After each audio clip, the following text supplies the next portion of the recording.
Hello, I'm Seper and I'm a Senior Solution Architect in AWS. Today I'm going to tell you how to patch Windows Server using AWS Systems Manager.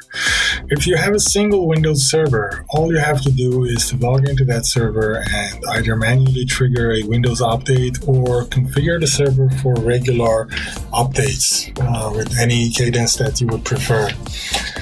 But as the number of servers grows to data center level, when you have tens or hundreds or thousands of servers, it's no longer practical to log into each and every one of those servers and configure them. That's when you rely on Active Directory. In this case, all the servers that are joined to Active Directory can be configured using Active Directory group policy objects, and you can enforce your policies across your entire domain, and all member servers will also be included. But as your scale grows to even larger scale, including deployments in the cloud, it's no longer practical to assume all of your servers are members of your Active Directory domain. You would have a very large number of single standalone single instances of Windows Server, and you still want to enforce your policies and you still want to maintain all of those servers. And that's when you rely on more complicated solutions such as Microsoft System Center.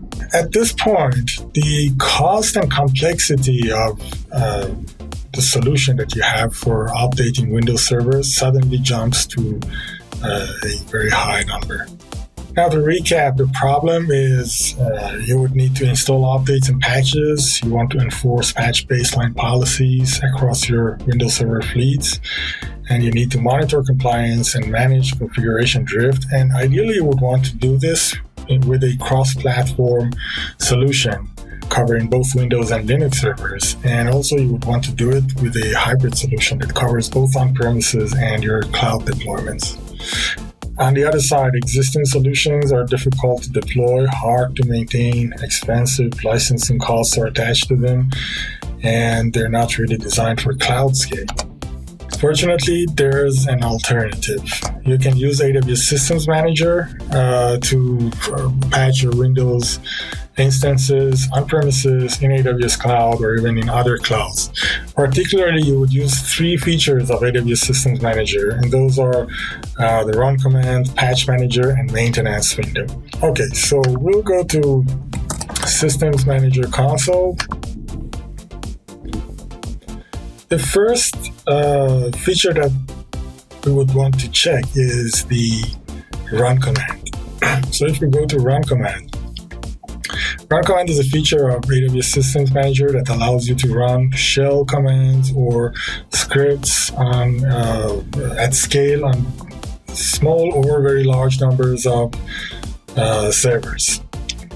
Now, if I click on Run Command, you would see a number of documents are pre-published for Run Command. Now, I'm looking for AWS Install Windows Update. I'll select that, and if I go down, I can see the options available for this document. First of all, I can choose the document version. I'll leave that as it is.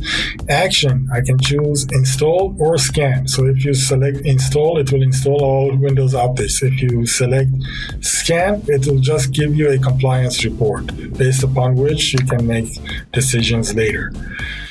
And I can choose whether to allow reboot or not allow reboot.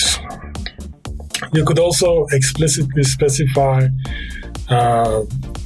particular knowledge-based articles to be included or excluded. And you can also tell Systems Manager what categories you want for Windows updates. For example, applications, connectors, critical updates, and so forth. You can also specify security levels, such as critical, important, and others. And publish date is old.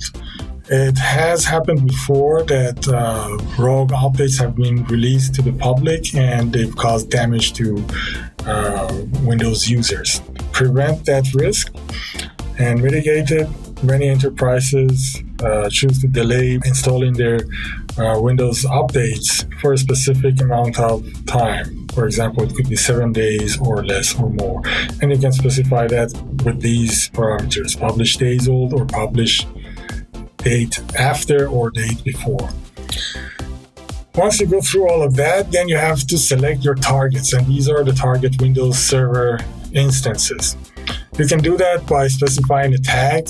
So any Windows Server instance, any EC2 instance, or any other managed instance on premises that has these tags applied to it will be a target for executing this command, which is installing Windows updates. The other option is manually selecting instances. And when you choose that, you can see a list of managed instances from which you can select to install Windows updates in this case. You can also use RAID control. So I assume you have thousands or hundreds of thousands of servers, and you don't want all of them to be updated at the same time because it might put some strain on your network resources, or you would expect to have performance degradation on your applications running on those servers. So you can use RAID control. It allows you to specify concurrency rates, for example, 50 targets or 10 or 5 or whatever number that works for you. And you can also do that with percentage if you don't want to select a specific number. And also, same thing with error threshold. Do you want the job to be stopped after a specific number of errors or a percentage of errors, or you just want it to continue going on?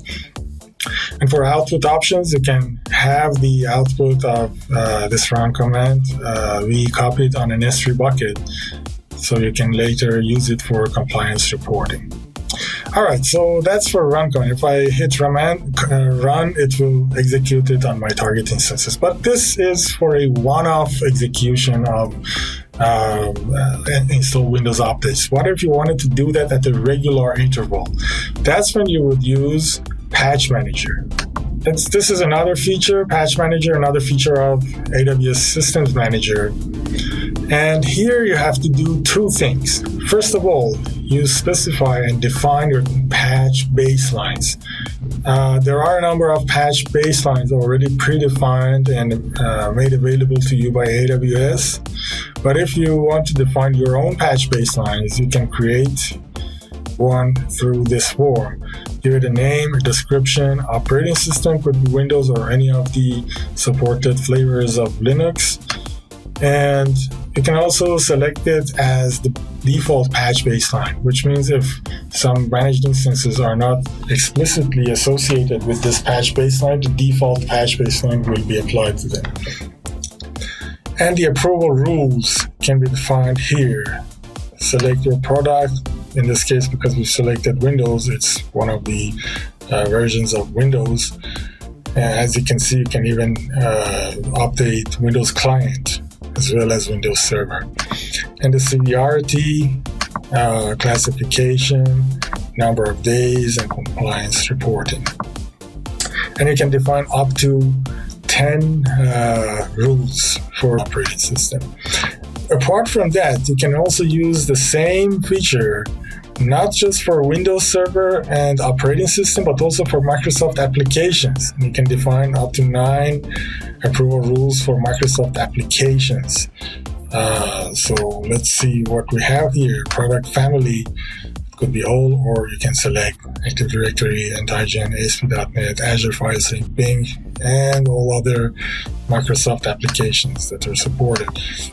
Severity, product, a long list of Microsoft products, classification, and compliance. And you can define up to 9 rules for application patching.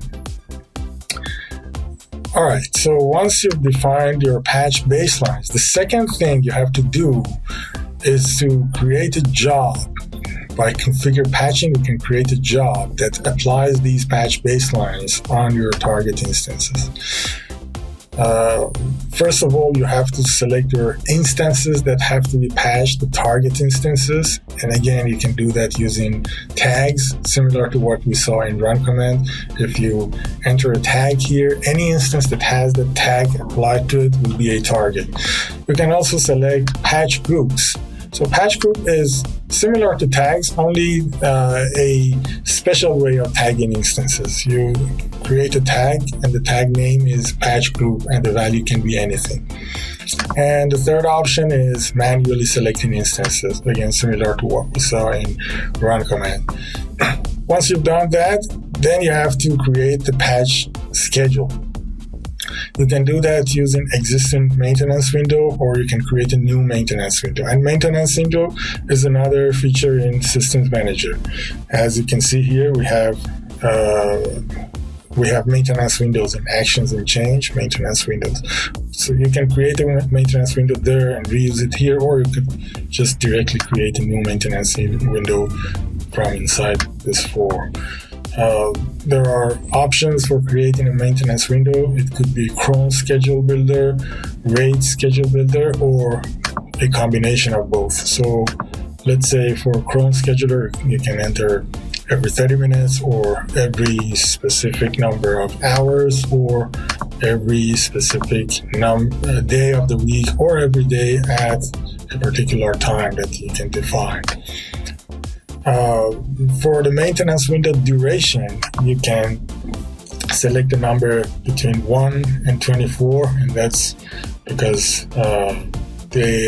each day is 24 hours.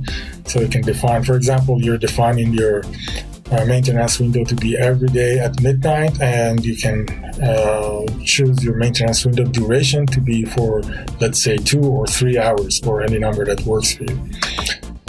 And you can give it a name. And finally, you select whether you want to scan and install patches, or just scan and get compliance reports in your dashboards so you can later apply them.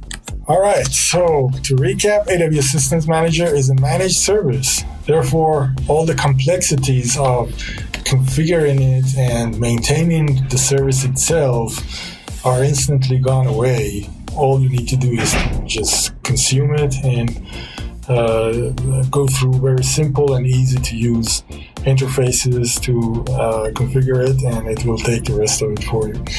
It's easy to use, it's cross-platform, you can patch and update Windows as well as Linux servers. It's hybrid, you can use it for Windows instances in AWS Cloud, on-premises, or even in other clouds. And finally, reduce total cost of ownership, because not only it doesn't have any licensing costs, and you don't pay any service costs for updating your Windows instances using Systems Manager, but also because it's a very simple to use service. You don't have to spend a lot of effort or get skilled up to use this service. All right, that's all. Thank you for watching.